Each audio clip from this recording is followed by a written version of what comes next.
Welcome everyone to another episode of Beers and Bourbon with Dick and Brett. I'm Dick. And I'm Brett.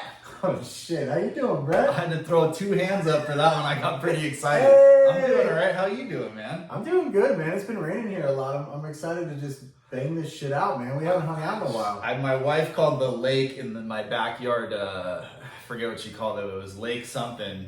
It was not Titicaca, but it was I mean, it might as well be. It's about this deep, and my drainage isn't working too good. So we're here in Southern California. We won't tell you where for protection in case we're on the witness protection list. But it's poured for like 2 or 3 weeks.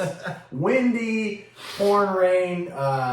My backyard has a slope, so all the water runs down. It's pretty fucking gnarly. So. Yeah, I have a palapa in my backyard, and the roof blew off from the previous storm. And this is California, mind you. Yeah. And so I just hammered it back on, and certainly I'm not a roofer, but I'm starting to get some leakage through that thing too. So that'll be fun to fix. Yeah. That's another couple of bottles of bourbon that I can't buy because I'm putting a new roof on that thing. You know. So Brett brings up a really important point. Before we get into today's episode, I think we need to talk about this point a little bit. So every time I buy something that I don't want to buy, I think in my head, how many bottles of bourbon could I buy? Right. Like, I'm sure you guys do the same thing. I mean, honestly, if you drink bourbon and you like it, you understand that Dick and I over here, you're comparing price to what that bourbon actually gets you in your collection. Dude, a water heater can almost get you a Pappy 10. Brakes go out in the car. I think you were just talking about brakes, man. That's easily a Weller 107. Yeah. Like bam. So anyways, we'll digress. So on today's episode, as always, we got one beer, one bourbon. We'll start off with the beer here. So I'll let you guys check it out. So this is Double Daisy Cutter from Half Acre. It's a hazy double pale ale. It's actually from Chicago. So we were talking about this. Brett's got family in Chicago, and he, at his heart, I think is about Chicago. Yeah, so. I'm actually going there not too far from here for a work event. I think this one originated in, I think it was Black River Falls or something, Wisconsin, and then they moved into Chicago. I think it was back in like 2007, and then in like 2013 they moved into Chicago. They had one location, and now they have another location that's way up above the top of Wrigley Field, like kind of further up northern Chicago area. But Chicago fell in love with this beer and this brewery, and now they have a whole bar and a whole spot, a brewery, a bar, and a few other things, like a gift shop and things like that. So the Chicagoans really took to this one. So being from a place that I hold near and dear to my heart, I'm a Chicago Bears fan. Wanted to try this one and see where it was at. Let's hit the nose first. Oh, man, what hops are in this? We haven't. This is a monthly beer that they have there. So you're gonna see them produce it, can it, and then tap it and push it out monthly. But it's not always available, so it's something that gets cut through. Double Daisy Cutter, or Daisy Cutter, is one of their staple beers that they have there. Yeah. And so it's got Simcoe, Amarillo, CTZ, and Citra. Okay. So I mean, most of those hops are, other than Simcoe, are going to be more of. It's funny, it's Daisy's flower. It's going to be that floral. It's going to be like a citrusy. The Simcoe's more on the bittering side. So I'm interested to see. I'm getting like a fair note of all of those that you just talked about. I don't get too much of not crazy. No, it's more faint, but yeah, I'm expecting it to maybe have more of a punch in the mouth than because I can't smell it. So we seem to be completely confused on the last couple of ones that we've tried, but I don't know. Maybe this one will be drink just like it smells. I'm not sure. Let's check it out. There you go.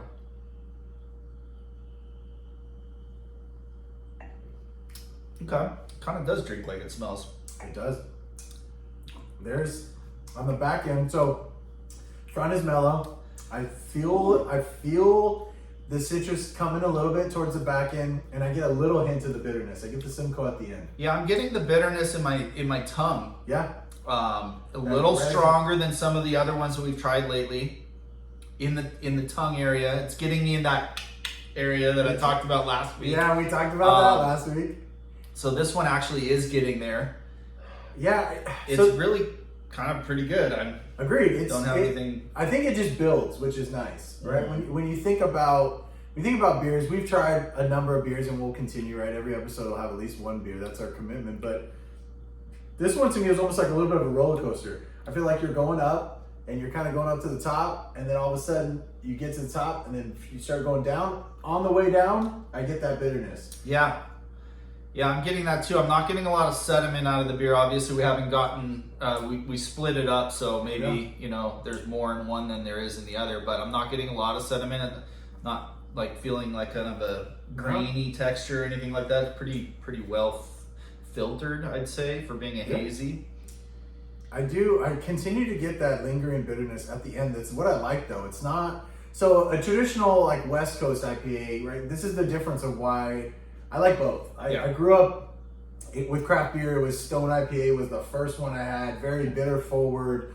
We've had Pliny on the podcast. We'll continue to do Russian River beers, which is that quintessential bitter, dry West Coast. And as I switched into hazies, I find a balance of really that citra flavor, which is quintessential to them. But I do like when you get that bitterness in there. So it's like a West Coast. So what I want to ask you is, this one says hazy double pale ale, right?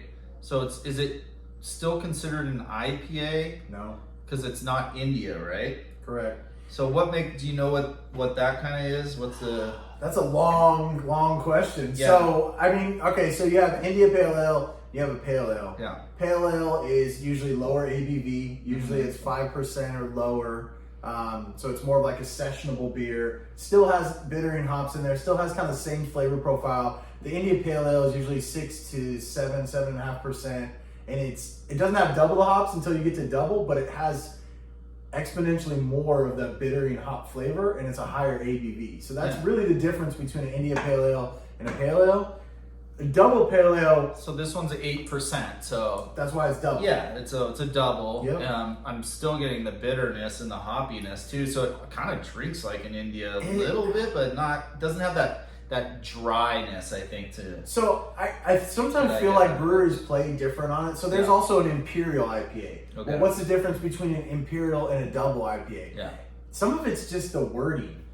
Some of it is just the way that they market some of this stuff. There is an actual difference. I'm not saying I'm sure these brewers are keen to it a lot better than we are. And I don't spend a lot of time in breweries talking to brewers or things like that, which I think would probably be a beneficial thing to me right now. But so that way I could actually learn what I'm talking about. But like I said, we're not experts, and we don't claim to be. We talk about the beers that we like, and we talk about the bourbons that we enjoy. We're not trying to claim to be experts. Let me put it to you this way: if that said hazy double India Pale Ale or Pale Ale, I'd still fucking drink it. Yeah, absolutely. Doesn't matter. Yeah, right? Like, let's break it down to what it really is. Yeah, I was just curious. No, I get what he's saying, because, and I know a little bit about it, right? Like I'm not the expert. I brewed my own beer. I still do. It's been a while, but like I feel like I dove into it to understand that. But Brett brings up an interesting point in the sense of like, there is a quintessential characteristic between Pale Ale and India Pale Ale. And the Imperial probably. And the Imperial, but it's, really, is someone gonna go and say that this doesn't qualify, this is an IPA versus a Pale Ale? It's double, meaning it has double the ingredients, typically double the grain, double the hops. That's what gives you the higher ABV and usually the more flavor in it. Yeah. At the end of the day, I like the can. I like the pink for what we're celebrating this one drinks well. I like it. It's nice. So I think we need to finish this, and I want to hear more about the bourbon. Like, this beer is exciting. So typically we kind of, me and Brett will bounce back and forth with we'll look for different breweries that we can get, stuff that we've had before that we want to bring back. So, Brett brought this one, but this bourbon, to me, we've been talking about this for a while. We've been talking about what do we want to try on the show. There's a ton of bourbon, as you can see behind us. Brett's bar is filled with a ton of great stuff too. The challenge is like, there's certain stuff that we just want to drink all the time, and we can't do that to you guys. We want to definitely show you a wide variety of different bourbons. We want to break some paradigms. We want to say, you know, we're not huge rye fans, but then we try some of the shit and we're like, this is amazing. You know, we want to do the whole catalog. Absolutely. We want to leak into that as well. So, but what I mean by leak into that is we're going to kind of give you a little backstory of some of the ways that the collection is growing, that we're able to kind of bring one out and share with you guys. So that'll you know come to follow pretty soon. So let's talk about this bottle in front of us. Right here we have an Old Forester single barrel. It's a barrel strength or barrel proof, if you want to call it that, bottle. Just you know, your bourbon. This one is actually a store pick, and it is through one of our local liquor stores, El Cerrito Liquor. The owner there is Jazz, and if you see this and you know who he is, that you know he's a great guy. He's been able to really share a lot of really cool picks with the community around here, and I'm sure that his barrels, his picks have also traveled to other states, and so he's pretty well renowned. He's got quite a few friends in the industry. He's done quite a few trips to Kentucky and barrel selections both ways, Instagram stories and Facebook. And you know what I just noticed? What's that? I'm wearing my El Cerrito. Oh, he's got his El Cerrito sweater on right now. That wasn't planned. Buffalo Trace Distillery. I mean, hat, that right? definitely wasn't planned. This is my favorite hat, but yeah, I mean, we kind of went off on this tangent on Jazz and El Cerrito, which I agree. I mean, if you're from Southern California, you know the shop. That's our local shop. But this store pick, I think this 2 years ago, he's done, I don't know, 2 or 3 of these ones. And we've had this before, so this isn't the neck pour, but it is a barrel proof. It's sitting at 64%, I think 64.9%. So we haven't had any bourbon today. Usually we try to have a pour before to kind of warm our mouths up. So this is going to be interesting to just kind of go raw dog. Yeah, this is Warehouse 1, Floor 1, 129.8 proof. The color on it is fantastic. I got a little bit on my hand, so I'm gonna. Yeah, it does. I mean, it rub it in between and it's smell dark. it a little bit. It's definitely dark. It's definitely dark. This is characteristic of a Jazz typical pick. He does pick kind of your really bold, darker, power-packed bourbons, and I think that's one of the reasons that we always are drawn to, you know, pick up any type of picks that he has on a regular basis. Now, you know. Brett, let me ask you this question, because I was gonna say it smells like Old Forester. Now, do you partake in the belief that most distilleries, most of our older distilleries that are, you know, kind of like the big dogs, we would call them, do you believe that there's a signature profile that you could smell it and know what distillery it is? I would. So the answer to this question would be different 2 years from now, and probably 2 years in the past, right? So 2 years in the past, I would say I have no idea. I'm not quite sure. They all smell the same. Right now, currently, as we stand, yes, there's an absolute difference, and kind of every different distillery's kind of natural, like what you pick up off of it, not only from the nose, but just the taste profile, and that's, you know, characteristic to their unique mash bills and things of that sort. Some are very similar, but I believe that you can, you know, after 2 years of drinking bourbon on the regular, you start to develop a keen sense into what those differences are. And certainly Old Forester, we had talked about Jim Beam when we did Hardin's Creek last week, has that signature smell, and that one's even more impactful than I think the Old Forester is. But now if you put Old Forester and we do another one next week, you know, hey, I might say the same thing. But this is right in front of me right now, and I'm smelling right now. I would agree. You can definitely put an Old Forester label on this one. And I would agree. I'm wondering if that's the same sense as that drinking a barrel strength or a barrel proof bourbon and nosing that and kind of getting the feel for it, if it's different with their their small batch or their, you know, run-of-the-mill large blended type of bourbons. I'm wondering if you're still picking that up difference or not. I don't know. We don't spend a lot of time with those that much anymore. We pretty much a lot of the time consistently drink the E.H. Taylor small batch as like a warm-up. Yeah. Just because we found that at that price point and the cool ass tube and all that kind of stuff, it just finds its way into our hands to try to warm our palates up. But so that's an interesting concept. I think we should do that at one point. Now, Old Yeah. Forester doesn't really have. I mean, they have like the 1910, the 1920, like what? So it's red, green, blue, which is a 20 prohibition. But there's not a ton of stuff that's like considered really small batch. He's just gonna drink it without me. That's cool. No cheers. Jesus, I don't want your cheers anymore. Fuck you. How about that? damn. Woo. Yeah, that goes for not having a warm up. That's a good one, man. That's So, whew, it's warm, but wow. Let me try to describe what I'm tasting right now. I taste a good amount of barrel on it. Like when you hear barrel proof, like people think, oh, you automatically taste the barrel. That's not true. No. The age is where the barrel, like you get that oaky flavor, but I get a little bit of the cinnamon. I get, I've described this before, and it's like, I call it like cooking spices. It's like, you know, like a nutmeg or like, this isn't brown sugar to me. This is more of like a, yeah, it's not sweet. No, like that, but it's like, you know what I'm talking about? It's like those it's earthy, not sweet and it's not too floral, so it's kind of like an earthy undertone. Almost probably that leather tobacco you're getting. Like you said, leather, tobacco, nutmeg. I get like that allspice kind of like. And I don't know. I mean, for the first pour, mine went down a little bit smoother than yours, but it's there. I mean, it's almost 65% alcohol. Almost like a toasted caramel instead of just a caramel, right? I think that's what when I'm describing the barrel, that's what I'm Well, that's what I mean. Yeah. Those two intermingling kind of creates like this toasted sensation. But man, that thing punched me right in the mouth. I got you. Immediately. And it wasn't too bad on the throat or the chest, but I think just so much just happened immediately that I was like, oh my god, goodness.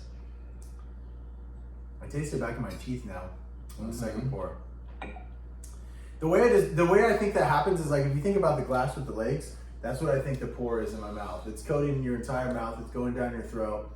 No Kentucky hug yet. We'll get into the Kentucky hug. Yeah, this thing feels like I want to drink it when it's cold. Yes. Outside. I wouldn't mind a fire. That would be nice. Wouldn't mind probably some arm candy or something like that. So Brett always like. Usually he takes us to a place. Now he's I'm not adding going to go that far because now he's adding what he wants. That thought in my head probably shouldn't be aired on camera right now. Where this bourbon is taking me for some reason. We're getting better at editing. We'll figure that out. I do feel sophisticated drinking this one though. You know, a little like it's an upper echelon of palate sensation than some of the ones that we've had. Well, it's just a near. It's complex. Near present, yeah. The way I would describe it is complex. Very complex. So when you think about, you know, I think don't quote me on this, but I feel like the cutoff is 58% for most barrel proofs. Like on a low end barrel proof, it's like 58%, or in like a single barrel proof, right? I definitely like to see it at least that high. But when you get into the 60s, I think you're always gonna get a pretty good punch. But sometimes with barrel proofs, I feel like it's sloppy. I feel like it's just heat, and it's overbearing. This to me, if you take away your first drink, okay, and you go into your second drink, it's refined. We talked about the different flavor profiles that we're tasting. I do taste, I think the way you described that caramelized, like I feel like that is the barrel, right? That oak caramel, the saps inside there when they charred it, you're getting that char flavor. We're leaving out there's no marshmallow, there's no campfire smoke, there's no vanilla, there's no cacao or cocoa. I'm just literally getting that kind of just perfect combination of that blend where it's But go back to awesome. what we talked about the 1920, right? The Yeah. Prohibition style. What we talked about, and if you guys didn't watch that, I would ask you to go back and watch that episode. We talked about what we figured people back in the day, we went a little farther back. We went to like 1880, 1890, where it's like in a bar, a saloon, a cowboy, they get this whiskey that they're taking down, like just straight, no filter, just unapologetic bourbon. Mm-hmm. I still get that from this, but I feel like this is its older, more sophisticated brother that, smokes stogies and these were the guys. The guys that were drinking this one were a little bit, I would say, in the higher class area. So these are the guys that didn't own one plantation, but they might owned like a regiment or something like that. You know what I mean? This is like the high stakes in the casino. You're the guy playing at They the were in high the rollers. government buildings. They were the guys that were making the calls, because this stuff is it's up there, and I actually we're not talking presidential level, but man, yeah, don't talk about that bottle, man. That's been this on thing my makes list. a run. Okay, so I would ask you, everyone out there who's watching this, drop some comments, because there's a list. Everyone has a list. Every real bourbon connoisseur, bourbon chaser, bourbon collector, just avid bourbon drinker, you have a list. The presidential is on my list, and it's way too expensive. Yeah. It's just, like, it's so out of the league, it's like, it's out of our league. You're talking $3,000 to $5,000 Yeah. type thing. It's like King of Kentucky, like there's these like bottles that just sound cool that you're gonna get, but there's no way you're getting them. And if you are, send us a 2-ounce sample. Send us Seriously. a 4-ounce Yeah. sample so we can both have All two. right? It's no problem. If you crack that very or a double Eagle Rare, Oh, yeah. or that OFC, or that OFC. King of Kentucky, Yeah. or the Okay, let me add. Let's put a pin right there. Okay. If you could have, let's take Pappy's out. Okay, let's take Pappy's out. But let's talk about like the big dog bottles, okay? So let's talk about let's talk about, I think you got to go OFC. I think OFC's I think up King there. of Kentucky goes into that. Yeah, those are some hard ones. I Maybe think- that what's that one? The Michter's The 20 plus years. there's or a something 25 like year, that, but then they right? just released this weird one that's like 25 plus special edition type stuff. I'd probably put that in there. Never put my mouth around one of those, but who knows? One day. He's put his mouth around a lot of other things. A lot of other things. That's right. What else? I mean, Double Eagle Rare would be in there. I feel like some of the Heaven Hill collection, the Heaven Hill 27 would be in there. Woo. Um, Man, that sounds amazing. And then you get into the old school Old Fitzes, the old school Wellers way back in the day. There's a lot of stuff that I think you'd put in there. I really feel like OFC would be something that I want to try. One, because of the history. Yeah. Right? It was the distillery that really kind of built Buffalo Trace. Yeah. And it's gotta be that fucking good. It's gotta be, right? I mean, that even fucking if it's good. not, I mean, I still want to try it because, and I think even if it didn't taste that good, I think I'd make it taste that good. There's no way though. But I don't think there is a There's way, no yeah. way. There's- Like, you can't- okay, so think about it. I mean, the case literally like shuts and locks Yes, on yeah. itself. It's Same like thing with like the Heaven Hill anything that's in a vault, I want it. Yeah. I mean, think about Eagle Rare. Okay, so some people shit on Eagle Rare. We have a buddy who that's his everyday drinker. You know who you are out there. That's your everyday drinker. Put him on blast. He might be on a podcast. We'll see. But I don't have a problem with Eagle Rare. It's a 10-year bourbon. But when you do a double Eagle, so a 20-year, Yeah. I just think like you just stepped up like 1,000%. So all those things we put in there, Heaven Hill 27. I mean, that's just the oldest bottle I've ever had is 18 years. That's it. That's the oldest thing I've ever messed with. Elijah Craig 18. We got a Knob 18 we were talking about cracking here. Yeah. I've never had Pappy 23. I'm sure it's amazing, but 27 years old. It's got to be an oak bomb. When you think about OFC, it's 18 to 25 years old. I just feel like we need to give respect to the people that ran that distillery and what was going on. And I feel like if you have that $3,000, $4,000, $5,000 bottle of OC, I would love to try it with you. Hell yeah. You know what I mean? Too. That would be so much fun. Let's just go. I would enjoy it. Let's fucking go. So I'm sad to say I'm gonna take my last sip of this. And yeah, then, I mean, so this is a store pick, right? Mm-hmm. I've had some of the bottles here. Actually, I've only had store picks. Whether they were major chain store picks or just a store pick with the single barrel, I've never had a bad one. Never had one that I didn't like.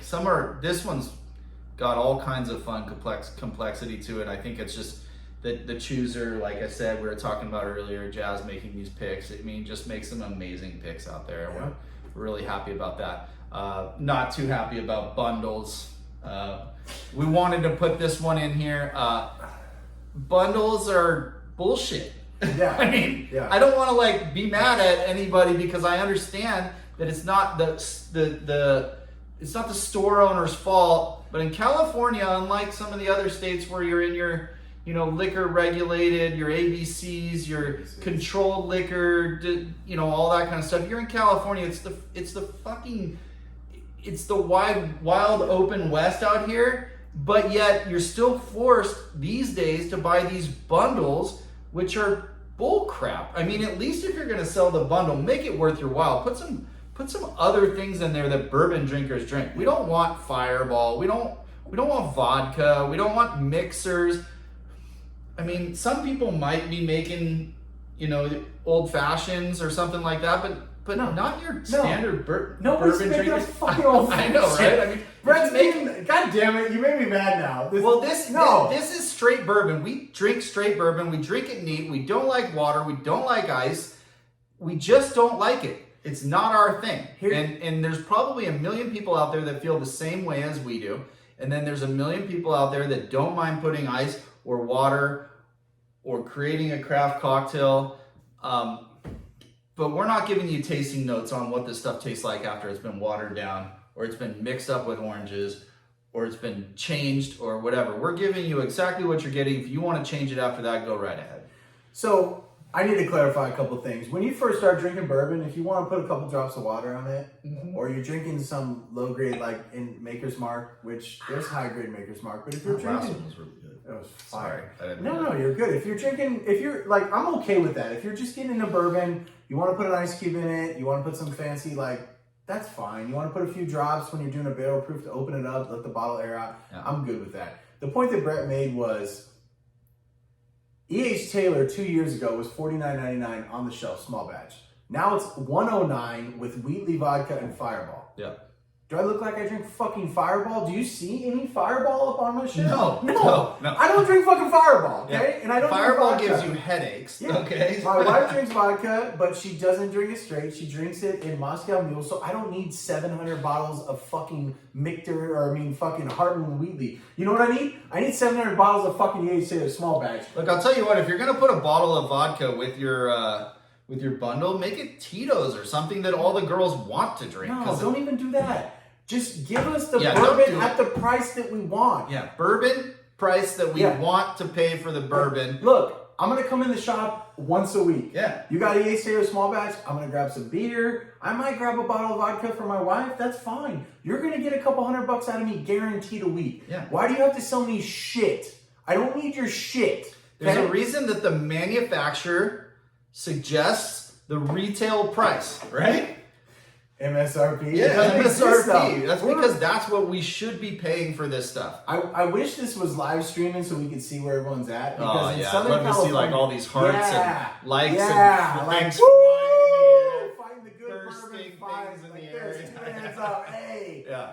We live in Southern California where we have, like, you have secondary and then I think it's called tertiary. I don't know what the fuck fourth stage prices. That's what we're paying here. I'm telling you one now. If you go shopping for bourbon anywhere from San Diego to San Diego, you're paying about 5 times about what the MSRP is. These guys have what we like to call museums, right? Yeah. These bottle shops you walk into, you see everything you've ever dreamed of finding in a hunting situation where you're going out looking for bottles. Oh, I can't find this there, this there, right? You go down there, they got everything you've ever wanted. The problem is you can't even pallet the amount of money that you'd have to spend just to bring that home and share it with your friends. The museum. Not everyone owns Silicon Valley, and when they do, all their money goes away with that bank anyway in the last few months. So just sell us the bourbon at a good price. I love the museum. So me and Brett, we always text each other when we find new shops, and it's like, what do they have on the shelf? So in California, if it's on the shelf, you know it's overpriced. 100%. It's like if it doesn't fit, a quit. Yeah. If it's on the shelf, you know it's way overpriced. So there's shops that we go into, they got all the pappies, all the B tags. Yeah. And it's like, oh, hey, let's see. They got a George T. Stagg for $19.99.99. Yeah, let me take 2. Yeah, or I went into a shop the other day. I was like, oh, look, a presidential, whatever, Hancock's Reserve. Yeah. I was like, oh, cool. That'll be, like $100 maybe if I'm lucky, right? No, this one was $400. $400? Yeah. And I went, what? I mean, what? And it's down dark in a dark little corner on the side of the shelf. $400. $399.99. I might buy a Rock Hill for $400, and that would be a stretch. It's crazy. So look, I think we need to reel it in a little bit because we could bitch all day about this. We're sorry to everyone out there who got mad because you get MSRP. We don't have ABC stores here. No. We have to shop frequently at a place and literally fucking stroke their balls to get good prices. Yeah. And it's bullshit. You know what though? I'm going to keep doing it because I like fucking bourbon. And that's right. And we try to be loyal to these guys, the locals, and we try to go in there and we try to make sure that we're consistently going in and buying a consistent amount of bottles from them. Hook a brother up, man. Help you know what I mean? Man. I mean, obviously, everything behind here came out of 3 or 4 shops in Southern California. Yeah. I got a few when I was in Maryland for work. I got a couple in Georgia. But I get a couple sent to me from Arizona every once in a while. There's some cool people over there, but it's few and far between. It's not enough. We need supply because there's a demand. You know what I mean? Yeah. Couldn't have said it better myself. So, Brett, let's digress and let's recap what we did, and then I'll bring us into next week. All right, so we went double daisy cutter from Half Acre out of Chicago, Illinois. Like I had said, didn't start there, started in Wisconsin, but ended up in Illinois where it found its home. Just big enough audience and crowd to allow them to build a brewery and get through all of that. Beer's fantastic, went down pretty well. We broke down the difference between a little bit of the India Pale Ale versus the Pale Ale versus the Imperial. And then we moved into a special bottle of Old Forester single barrel from our friend down at El Cerrito Liquor with Jazz. And just a fantastic, palatable liquor that we just drank. Definitely strong and all kinds of different flavors that were coming out of it. You picked up on what we picked up off of.